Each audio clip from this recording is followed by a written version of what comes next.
네, 정치권 관심 뉴스를 진단해보는 나이트 포커스. 오늘은 정호김, 김영주 전 직위원 두 분과 함께하겠습니다. 어서 오십시오. 네, 안녕하세요. 안녕하십니까. 자, 배현진 의원 피습으로 총선 앞두고 여의도 지금 또 한 번 비상입니다.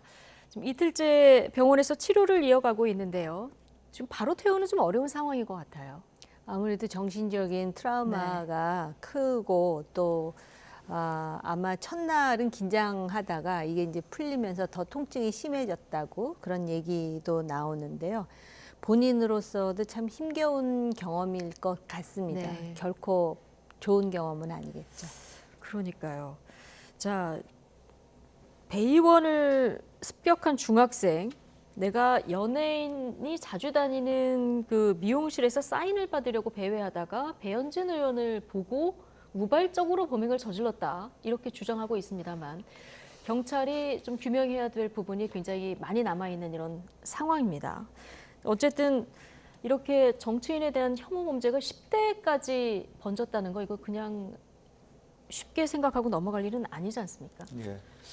다른 한편으로 어쨌든 우리 사회가 결과적으로는 서로 어떤 대결을 넘어서 상대 진영에 대해서 무차별적인 어떤 그 공세를 취하고 또 그것이 정폭되고 그런 분위기들 자체가 청소년들한테 갈 수 있다라고 하는 부분, 그러니까 또 우리 사회 전체가 좀 경제적으로도 어려움을 겪으면서 스트레스가 많은 사회, 또 분노가 많은 사회, 작년에도 사실 묻지마 폭행 같은 것들이 네. 있었고요. 이제 그런 부분들이 또 우리 젊은이들한테 또 청소년들한테까지 가는 것은 매우 우리 사회가 굉장히 우려스러운 사회가 네. 됐다는 거고, 정치권을 비롯해서 어른 스스로가 일정 정도 서로 규범 내에서의 건강한 비판을 할 필요가 있다는 생각이 들고, 다른 한편으로는 이제 이재명 대표의 습격이 있은 지 한 달이 안 된 상태에서 네. 이 일이 일어났기 때문에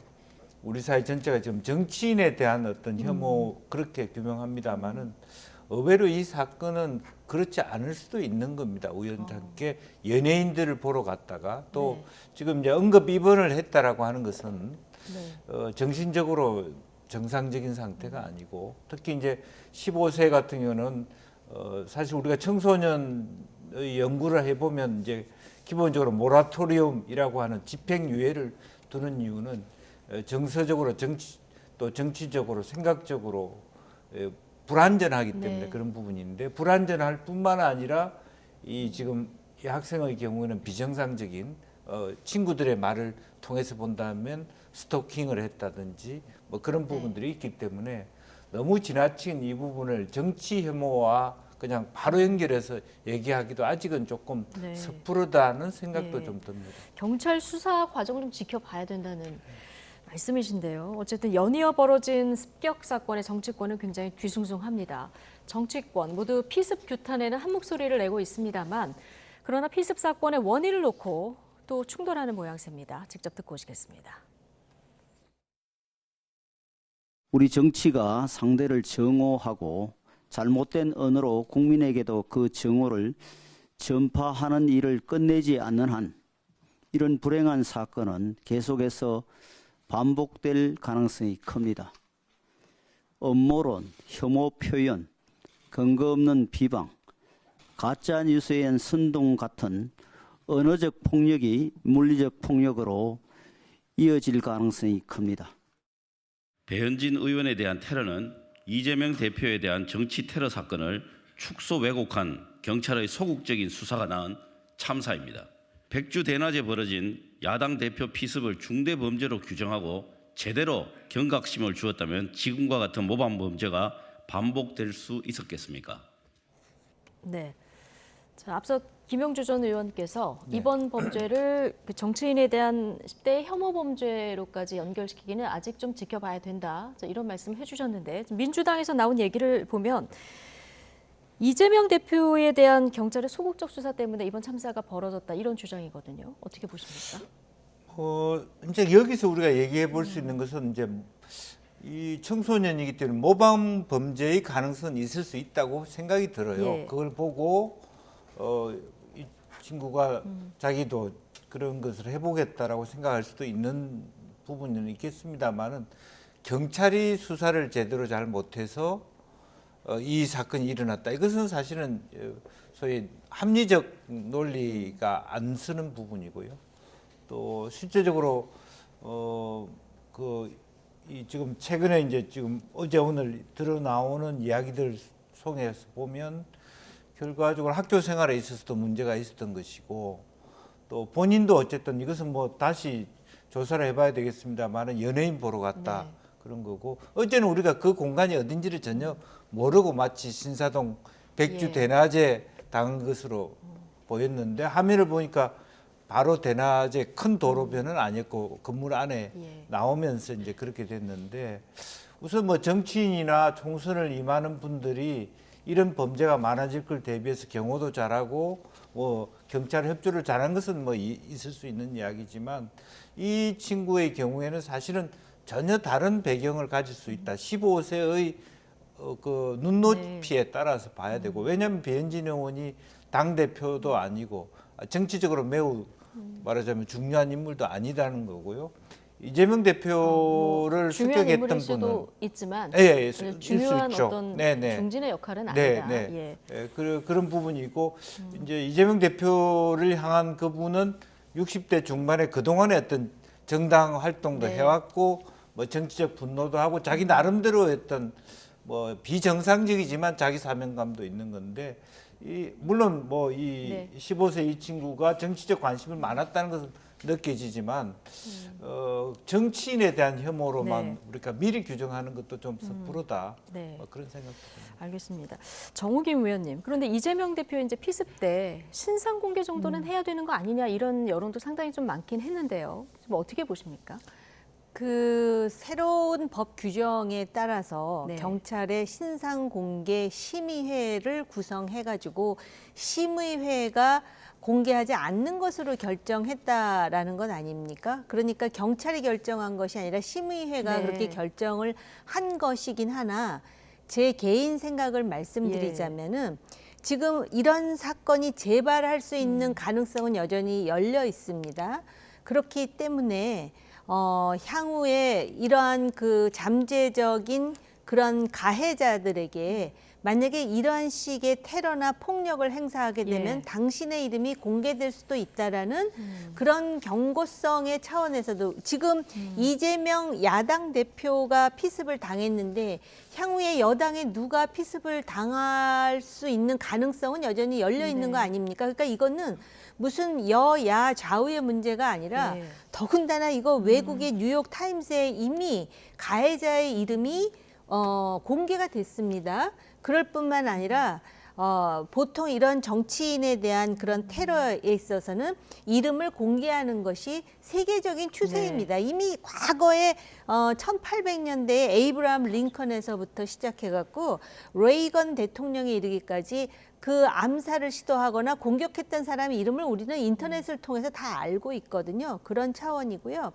15세 소년이긴 하지만 공통점이 있어요. 이재명 대표의 공격을 했던 그 사람이랑 뭐냐면은 이 15세 소년이 뭐라 그러냐면은 연예인에게 사인을 받으러 갔다가 배현진을 보고 가격을 했다라는 거예요. 둔기로. 이 사람들에게 부지불식간에 연예인은 사인을 받는데 정치인은 좀 때려도 된다라는 인식이 있는 건가라는 생각이 들었어요. 예. 그렇기 때문에 혐오 정치가 문제라는 것인데 이 친구도 뭐 인터넷을 통해서 정치와 관련한 댓글을 쓰기도 하고 심지어는 뭐 배현진을 가격하겠다는 글을 올린 적도 있다라는 보도가 나오긴 했습니다만 그건 한번 확인을 해볼 네. 필요가 있는데요. 정치권과 관련한 이런 막말과 욕설 그리고 언어 폭력이 실질적으로 진짜 폭력으로 이렇게 치환되는 그 사례로서 볼 때 이재명을 공격한 사람이나 배현진을 공격한 이 15세 소년이나 그런 부분에서 우리가 경각심을 가질 대목은 분명히 있는 것 같습니다. 네. 같은 당 예비 후보죠. 이수정 교수도 남의 일 같지 않다 이렇게 글을 올리면서 그 본인이 한 달 전에 들어왔을 때 수원은 민주당 도시인데 왜 국민의힘이냐 이런 쪽지를 교수실 문틈에 끼워놓고 갔다는 거예요. 이 위치나 동선을 이렇게 다 파악할 수 있다는 데 대해서 경각심을 좀 나타내는 이런 글인 것 같은데 이게 총선 앞두고 명함도 돌리고 하는 정치인들 입장에서 굉장히 좀 위축되는 부분이 아닐까 싶어요. 그렇습니다. 이제 갈수록 이제 뭐 80일도 안 남았는데 국회의원도 그렇고 예비 후보자들은 유권자들 접촉면을 넓혀야 되는 상태고 그리고 총선에 가까이 갈수록 자기 일정을 공지하는 경우가 많습니다. 이번 일정의 경우에는 사실은 비공개 일정이었을 거예요. 개인적인 어떤 일인데 아마 공식적으로는 이제 뭐 후보자의 예비 후보 등록이 이미 시작된 상태에 있기 때문에 하루에 일정들이 다 올라오게 돼 있거든요. 그리고 예를 들면 비공개 일정조차도 지역 사무소나 뭐 국회의원의 경우는 보좌관한테 애둘러서 뭐 뭘 전달하고 싶다, 고마움을 표시하고 싶다, 이 시간에 어디 계시냐 물어보면 뭐 물론 연락처는 알아주지는 않지만 대충 이 시간쯤 어디 있을 수 있다라고 하는 이렇게 다 드러날 수밖에 없기 때문에 갈수록 앞으로 이제 이런 특히 여성 후보들의 경우에는 이 보좌관이나 수행원들을 반드시 동반하고 가야 될 것 같고요. 굉장히 또 본인이 위협을 느낄 경우에는 경찰에다가 좀 협조 요청을 하는 것도 필요하고 지금 이수정 교수 같은 경우는 그냥 학교 뭐 교수실 문틈에까지 그런 위협을 한다라고 하는 것은 어떤 뭐 일상적인 위협을 떠나서 우리 사회에서 민주 시민 교육이라든지 정치 교육이 거의 이루어지지 않기 때문에 이루어지는 그런 현상일 수 있다고 생각됩니다. 독일의 같은 경우는 심지어는 다른 정당에 가서도 교육을 받게 함으로써 소셜 믹싱을 많이 하거든요. 그러니까 서로 비판을 할 수 있지만 다른 당의 입장도 이해할 수 있는 그런 어떤 교육들도 많이 하고 있습니다. 그런데 우리나라는 한때 민주시민교육법을 만들어서 통과시키려고 했는데 그게 되지 않고 독일처럼 연방정치교육원이 있어서 실제로 그런 민주시민교육과 정당교육을 하고 있는 것이 우리 사회에는 없어요. 각 정당에만 있는데 현재 정당의 연구원이나 교육위원회 기능들이 오히려 그런 것을 하기보다는 더 정복시키는 기능을 하기 때문에 문제라고 생각이 듭니다. 알겠습니다. 지금 뭐 내용 자체를 쭉 보면은 뭐 이렇게 협박보다는 좀 권유 형식으로 쓰긴 했으나 당사자가 받아들일 때는 또 이게 협박처럼 받아들일 수도 있으니까요. 근데 이수정 교수가 범죄 심리 전문가 아니겠습니까? 그런데 이제 배현진 의원의 성별이 피해자가 되는데 일조했을 수 있다 이런 오늘 얘기를 했는데요. 이준석 대표는 이 주장에 대해서 그러면 뭐 이재명, 송영길 사례는 어떻게 설명할 건가 이렇게 해서 또 갑론을박이 진행 중이에요.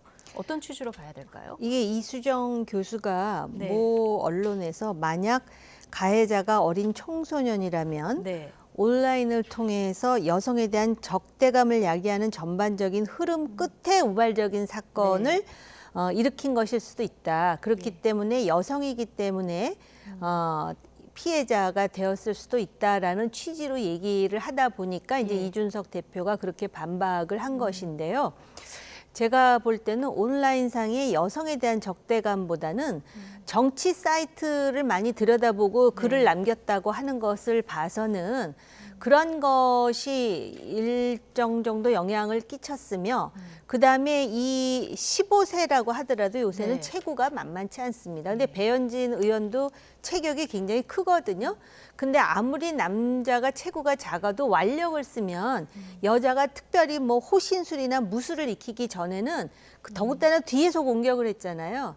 그런 차원에서 보통 이제 이 여자를 가격하는 사람들이 여성에 대한 혐오감보다는 여성이 기본적으로 신체적으로 약하다라는 그것 때문에 가격을 했을 수는 있겠죠. 그러니까 제가 볼 때는 그런 어떤 신체적인 그 조건이지 이게 여성에 대한 혐오 때문에 했다라고 보기에는 그러다 보니까 이준석 대표에게 지금 반박을 당한 게 아닌가 싶어요. 자, 이수정 교수 그 뒤에 인터뷰들을 좀 보면 청소년들이 영향을 받을 수 있는 이 온라인 사이트 여기에 대해서도 경찰이 좀 집중해서 들여다봐야 된다 이런 취지로 얘기를 하는 부분도 좀 있어서 오늘 좀 갑론을박이 벌어진 상황까지 봤고요. 그건 필요하다고 생각해요. 알겠습니다. 자, 경찰 수사가 지금 진행 중이니까 좀 지켜보도록 하고요. 자, 주제를 바꿔보겠습니다. 오늘 금요일 갤럽 여론조사가 나오는 날인데 오늘 좀 주목할 만한 여론조사들이 많아서 저희가 하나씩 좀 좀 살펴보도록 하겠습니다.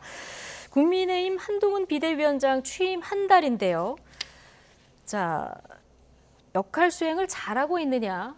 국민들한테 물어봤습니다. 자, 맨 아래부터 볼까요? 잘하고 있다. 한동훈 비대위원장이 잘하고 있다가 52, 잘 못하고 있다가 40.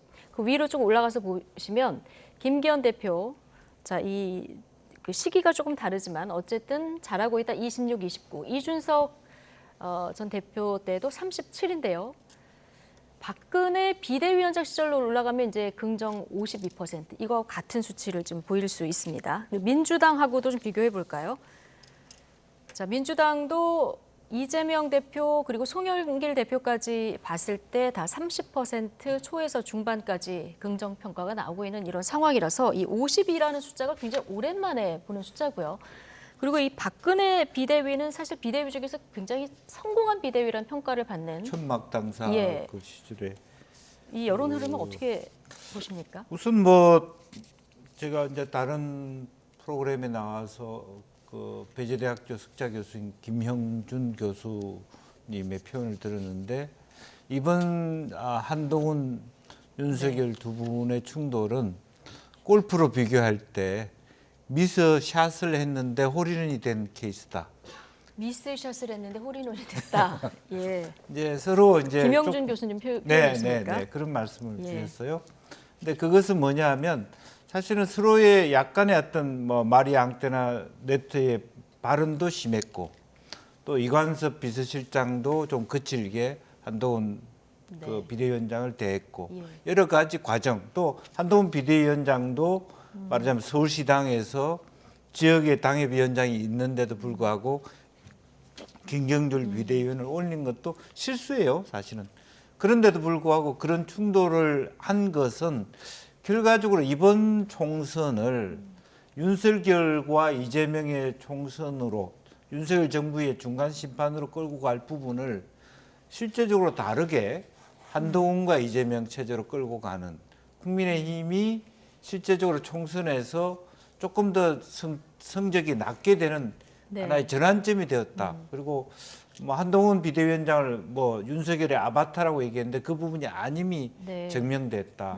그리고 그동안에 이제 한동훈 비대위원장이 지난 한 달 동안 열심히 했음에도 불구하고 개인의 인기는 있었으나 당의 인기는 올라가지 않은 그 답보 예. 상태에서 그 두 가지 지점들을 이번 문제로 인해서 사실은 개인의 지지가 더 높을 뿐만 아니라 아직까지는 당 지지율가 높아지지는 않지만 이것을 같이 견인해 가는 그런 중요한 예.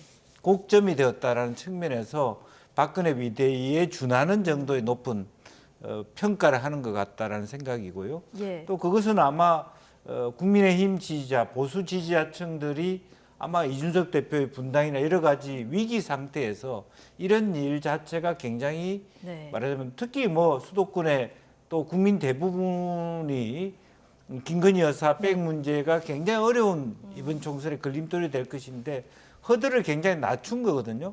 특검의 문제는 김건희 네. 특검은 비켜갈 수 있게 하고 대통령과 대통령실이 어떤 형태로든 국민에게 사과하거나 유감 표명함으로써 야당의 공세를 피해갈 수 있는 계기가 되었다는 측면에서 높이 평가하고 있다. 그렇게 네. 봐야 될 것 같습니다. 자, 대통령에게 조심스럽게나마 직언을 한번 하는 건데, 자, 결과적으로는 홀인원이다 이런 평가까지 해주셨는데요.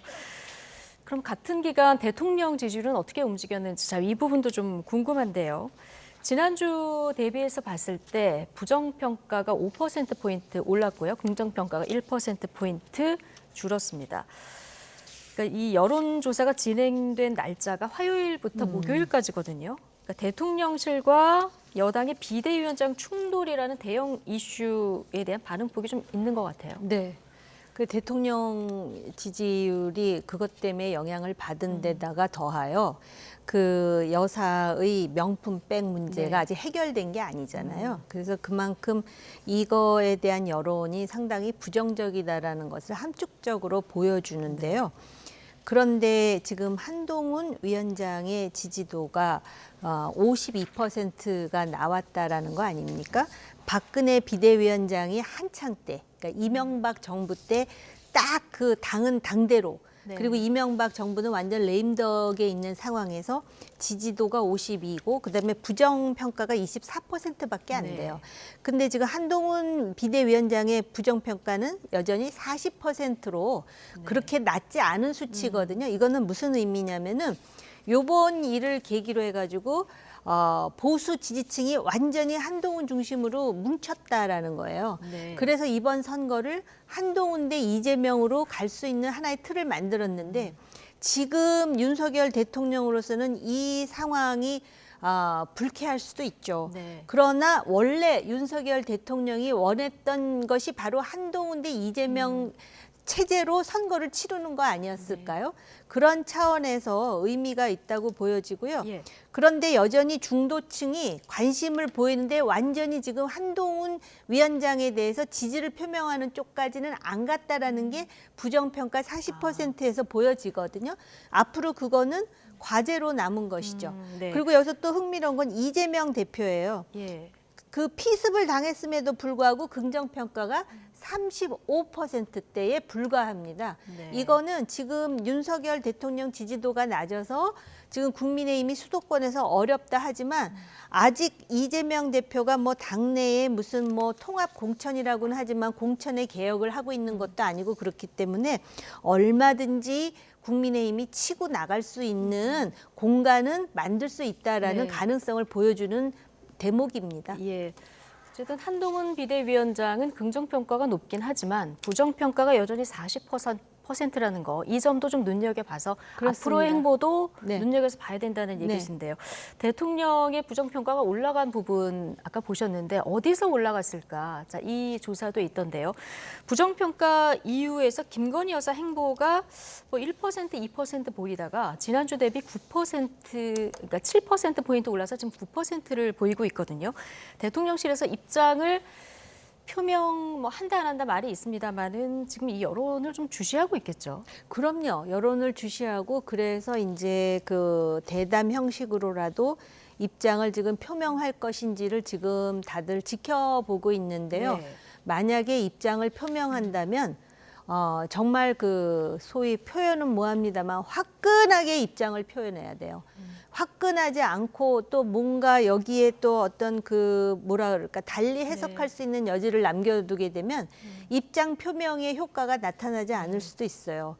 그러니까 궁극적으로 총선에 승리를 한다는 큰 그림을 가지고 움직이는 예. 것만이 유일한 해결책이에요. 알겠습니다. 자, 이 상황이 이렇다 보니까 여당의 예비 후보자들 사이에서는 지금 대통령 마케팅을 해야 되나 한동훈 비대위원장 마케팅을 해야 되나 이걸 좀 헷갈려하는 분들이 있다 이런 기사들도 나오던데요. 어쨌든 한때 이 대통령 멘토로 불렸던 심평 변호사, 대통령의 지지 기반이 한동훈 위원장으로 옮겨갔다 이렇게 평가하면서 일종의 궁정 쿠데타다 이런 표현을 썼는데요. 발언 듣고 오시죠. 현재로서는 윤 대통령의 그 지지 기반 열성적인 활동가들이 한동훈 비대위원장 측으로 지금 대부분 옮겨간 것이 거의 명백한 것 같습니다. 똑같은 권력 기반 안에서 어떤 한 사람을 어떤 권력자를 대체하는 다른 권력자가 이제 교체하는 그런 것을 국정 쿠데타라고 할 수 있죠. 참아의 그런 행동이라든지 또는 모택동에 반대해서 인표가 대항해서 새로운 자기가 권력자가 되기를 원했죠. 한동훈 위원장의 지금 그런 차별화 작업이 이 3아이가 될 것이냐 아니면 인표로 그칠 것이냐는 좀 더 두고 봐야 될 것 같습니다. 자, 한동훈 위원장은 취임 때부터 궁중 암투 없는 정치 이 얘기를 했는데 지금 궁정 쿠데타다 이렇게 지금 비유를 한 상황입니다. 그런데 대통령과 여당 대표를 대립각으로만 꼭 볼 것인가? 여당의 대표 지지율이 올라가서 만약에 총선까지 영향을 미쳐서 결과가 좋다면 이게 대통령한테도 좋은 거 아닙니까? 그렇습니다. 그런 의미에서 저는 심평 변호사의 저 발언을 동의할 수가 없고요. 우선은 궁정 쿠데타 하기에는 대통령 임기가 너무 많이 남아 있고요. 네. 실제적으로 한동훈 비대위원장은 대통령실이 갖고 있는 김건희 백 문제를 해소를 하는 데 있어서 약간의 견해 차이가 있고요. 이 부분은 오히려 이관섭 비서실장이 너무 무리하게 이런 것을 와전했거나 한동훈 비대위원장에게 일방적으로 강요했기 때문에 나온 리액션일 뿐이지 한동훈 위원장이 일부러 윤석열 대통령과 차별화하기 위해서 이 사단이 벌어진 게 아닙니다. 네. 따라서 오히려 한동훈 위원장도 역으로 보면 이 문제를 이렇게 함으로써 윤 대통령에도 더 좋을 것이다는 자기 나름대로의 소신 행동, 전략적 행동의 차원이라고 보기 때문에 네.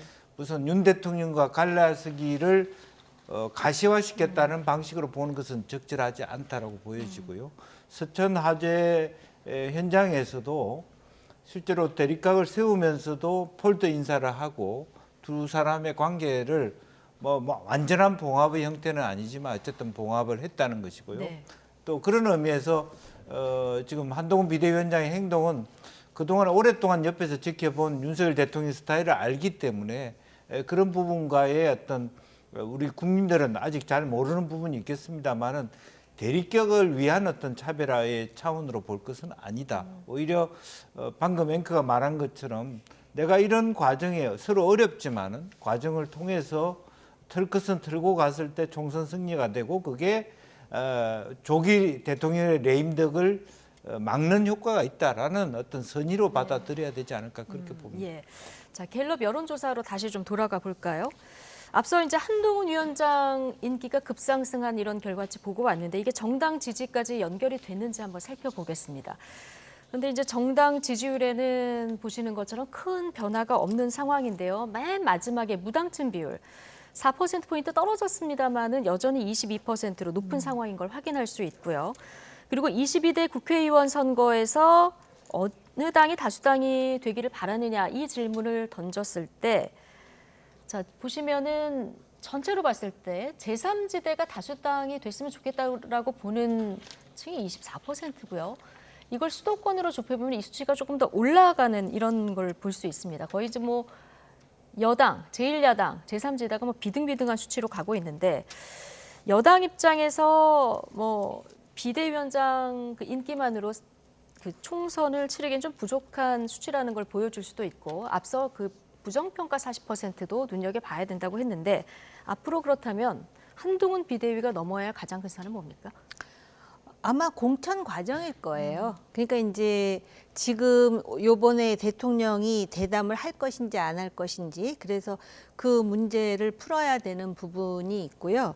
그다음에 비대위원장으로서는 아주 민주적이지만은 국민의힘이 이기는 공천을 하겠다라는 거는 누가 봐도 고개가 끄덕여지는 공정한 공천을 해야 이기는 공천이 되거든요. 네. 그래서 수도권이 굉장히 중요하고 수도권은 무슨 아주 많은 표 차이로 나눠지는 게 아니에요. 승자와 패자가. 그렇기 때문에 공천을 어떻게 할 것이냐. 시스템대로 한다 그랬는데 지금 전략 공천 지역이 50군데가 있다 하니까 네. 야당에서 그걸 가지고 또 시비를 거는데 이 50군데 중에 험지 공천은 전략 공천이 맞아요. 네. 그러나 이제 소위 험지가 아닌 텃밭 공천 있지 않습니까? 네. 텃밭 공천과 관련해 가지고는 뭐 그 대통령실이나 장차관 출신이나 또는 검사 출신 중에 유능한 사람 많겠죠. 근데 네. 그 사람들을 공천을 하더라도 그 자리에는 그 사람이 맞아라고 생각할 수 있는 그러한 합리적인 공천이 되지 않고 거기서 이제 파열음이 나게 되면 네. 이게 한동훈 위원장뿐만 아니라 국민의힘의 지지율에 영향을 주는 요소가 될 것 같아요. 네. 최대 50곳 전략 지역에서 이 험지는 살펴볼 필요 없고 영남이나 강남같이 그렇습니다. 텃밭에 네. 누구를 공천을 주느냐 이 부분을 좀 주목해서 봐야 되고 이게 결과적으로 총선에서 좋은 결과를 얻느냐와 직결된다는 이제 분석을 해주셨는데 근데 국민의힘과 제3지대 사이에서 지금 민주당이 좀 안 보인다 이런 지적들도 나오는데요. 이재명 대표 31일에 신년 기자회견을 한다고 해요. 네, 그렇습니다. 뭐 지금 대통령께서는 아예 그것도 못하고 있는 상태고 또 이재명 대표가 나름대로 총선을 앞둬서 정책적인 차원으로 여러 가지 어떤 이미지 메이킹이나 그런 것들을 해볼 필요가 있다라고 생각이 들고요. 그도 그럴 것이 굉장히 당내가 지금 어수선하잖아요. 연일 탈당하고 네. 전병헌 전 의원도 탈당하고 공천관리위원회가 상당히 뭐 이명백 교수도 굉장히 진땀을 흘리고 계실 거예요. 예. 그 논리가 안 되는 것을 논리화하면서 이렇게 설명해 간다는 게 굉장히 어려울 거라고 보여집니다. 실제로 보면 이렇게 데이터에서 나오듯이 한편으로 보면 지금 이제 전체적으로 보면 민주당 대 제3지대를 합하면 그 60%에 육박하는 이번 총선은 누가 보더라도 자칫 잘못하면 결과적으로 여당에 대한 심판이 굉장히 혹독하게 내려질 수 있는 그런 것이 현실인데요. 예. 그런데 제3지대가 생김으로 인해서 또 이재명 대표나 민주당이 국민의 민심과 어긋남으로 인해서 반사의 이익을 보고 있는 거예요. 이런 상태에서도 민주당에 이기는 여론조사가 있다라고 하는 부분은 사실은 굉장히 선방을 하는 거죠. 네. 그러니까 한동훈 위원장이 아니라 한동훈 위원장보다 더 나은 사람이 와도 이 구조를 본질적으로 이 구조를 바꾸기는 쉽지 않다라고 보는데 제3지대가 나옴으로 인해서 실제적으로 민주당의 힘을 뺄 수 있는 계기가 된다라고 하는 것은 굉장히 국민의힘으로서 나쁜 것은 아니다. 또 하나는 지난번 총선에서 민주당이 너무 많은 의석을 차지했어요. 그러니까 지금 이재명 대표조차도 목표 의석을 원래는 그런 식으로 보면 현재 윤석열 정부 비판으로 보면 200석이라는 얘기를 해야 되는데 150석으로 목표를 낮추는 것은 현실이 녹록지 않다는 것을 갖고 있다. 그리고 제3지대가 갖고 있는 폭발력이라고 하는 것이 양당 모두 현재 답하는 것보다 더 많이 갖고 갈 개연성도 있어 보이기 때문에 한동훈 장관으로서는 최선을 다하더라도 이 구도를 바꾼다는 것은 그렇게 쉬운 일은 아니다. 그렇게 보여집니다. 제3지대 폭발력 말씀해 주셨는데요. 이게 이제 빅텐트까지 다 합쳐질 수 있을지 이것도 큰 변수가 될 것 같고요. 자, 그런데 이재명 대표 피습 이후에 좀 미뤄졌던 재판들이 이제 다시 재개되기 시작했고 오늘 대장동 재판이 있었는데 유동규 전 본부장이 증인으로 나왔는데 이재명 대표가 직접 이렇게 신문을 하기도 하면서 고성이 오간 것 같습니다. 어쨌든 뭐 재판 얘기보다 지금 민주당 입장에서 총선을 지휘해야 될 당대표인데 지금 주 3회 재판이 현실화됐거든요. 이 부분은 좀 부담스러운 부분일 것 같기도 하고요.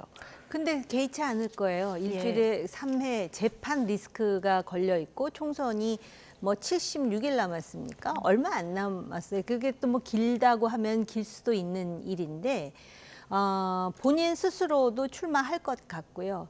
그리고 재판은 재판대로 하고 왜냐하면은 방탄이 필요하다라고 여전히 생각할 것 같습니다. 네. 그래서 이러한 어떻게 보면은 참으로 낯설고 그리고 정상적이라고 할 수 없는 이런 상황이 그대로 민주당 내에서 이루어졌는데 아무도 이것을 견제하거나 제재할 수 있는 세력이 없는 것이죠. 이미 목소리 내서 민주당의 문제를 제기했던 많은 정치인들이 탈당을 한 상황이고 네. 지금은 저렇게 재판 리스크에 완전 매몰되어 있는 당대표에게 충성하기 위해서 소위 친문이라는 사람 지역구에 가가지고 나는 이재명을 위해서 이렇게 할 것이고 이렇게 해왔고 당신은 체포 동의안에 찬성을 했으니 이번에 공천을 받아서는 안 된다는 식으로 지금 나가는 게 민주당의 행태잖아요. 그러다 보니까 당 대표의 지지도도 그렇게 높지 않고 또 지금 대통령 지지율 때문에 국민의힘이 상당히 흔들릴 것 같은데 막상 당 지지율을 보면 별 차이가 안 나지 않습니까? 그 와중에 지금 수도권에서 제3지대에 대한 기대는 늘어나고 있지만 그거는 아직까지 이렇게 정형화된 건 아니지 않습니까? 지금 그런 상황입니다. 예. 제3지대 움직임 어쨌든 뭐 활발하게 지금 움직이고 있는 상황인데요. 네. 자, 이러면서 탈당 소식도 연일 전해지고 있어요. 네. 자, 이번에는 권은희 의원이 오는 29일에 국민의힘을 탈당할 거다 이런 네. 보도가 나왔는데 자, 권은희 의원 탈당도 탈당이지만 이후 그렇다면은 어디로 갈 것인가 이 부분이 좀 관심이거든요. 그러니까 아직도 저는 잘 모르겠어요. 사실은 네. 뭐 이준석 대표는 자기들하고도 얘기하고 있다. 뭐 그럴 개연성도 있어 예. 보이긴 합니다만은 원래 권은희 의원이 새정치민주연합에서 출발했고 네. 사실은 광주 지역에서 있었고 예. 또 뭐 바른미래당도 있었고 그래서 이준석 대표하고 연관성도 있지만 이낙연 대표하고 연관성도 있을 수 있어요. 지역적인 측면에서는. 그렇죠. 그렇기 때문에 아직까지 어느 당으로 간다는 얘기를 하기는 쉽지 않을 것 같다는 생각이 들고요. 예. 어쨌든 뭐 이 당이든 저 당이든 마지막에 가서는 또 합칠 가능성도 있는 것이기 때문에 뭐 그것은 지켜봐야 되는데 어쨌든 연일 양당으로부터 말하자면 탈당하는 어떤 모습이 보일 것이고 예. 아까 이렇게 그 우리 여론조사 중에서 눈여겨볼 것은 이낙연 대표 전 그 총리의 말씀이 이번의 흐름은 수도권에서 호남으로 내려가는 부분이다. 제3지대의 부분은. 그러니까 예. 수도권이 그만큼 제3지대에 대한 지지율이 굉장히 높지 않습니까? 네. 그러니까 호남에서는 여전히 솔직히 얘기하면 이낙연에 대한 호남의 호응도가 높지 않다라고 보는 거고 설득하기 어렵다. 이낙연이 탈당했다는 것으로서 민주당을 철회하는 호남 사람들이 많지 않다는 것이 현실적으로 인정한 것인데 결과적으로 높은 비중 그리고 실제로 보면 비명을 이어서 여러 가지 어떤 친문 진영까지의 갈등으로 된다라고 하면 조건부 인내거든요. 네. 조건부 인내라고 하는 것은 어쨌든 민주당이 안정적으로 이길 수 있다는 전제이기 때문에 그다음에 실제적으로 뭐 이재명 대표가 호남 사람 아니지 않습니까? 결과적으로는 팔이 안으로 굽을 수 있는 부분이기 때문에 그쪽도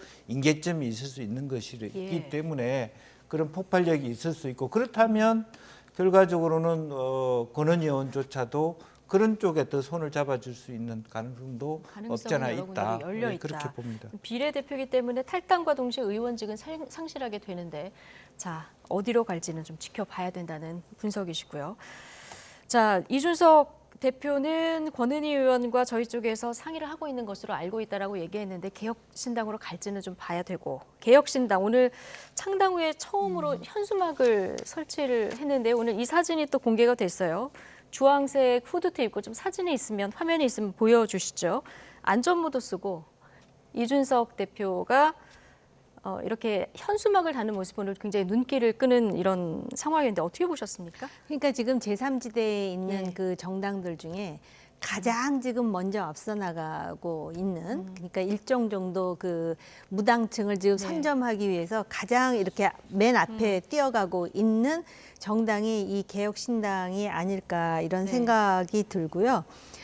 사실은 창당부터 이런 개혁을 기치로 들면서 뭐 공약에 있어서 그 젊은 세대들에게 어필링할 수 있는 그런 공약도 제시했는데 참 그 얄궂었다라고 할 수 네. 있는 부분은 창당하는 날 아마 한동훈 그 즈음에 한동훈 위원장과 대통령 간의 그런 그 갈등이 토요일 날 유발이 창당을 했고 네, 유발이 일요일 됐잖아요. 날 그 갈등 보도가 그렇습니다. 나왔습니다. 그래갖고 뉴스가 이렇게 묻혀서 예. 개혁신당이 내놓는 그 공약이 그렇게 크게 사람들한테 부각되지 못했고 또 그리고 나서 또 이제 그 극적인 봉합이 이루어졌잖아요.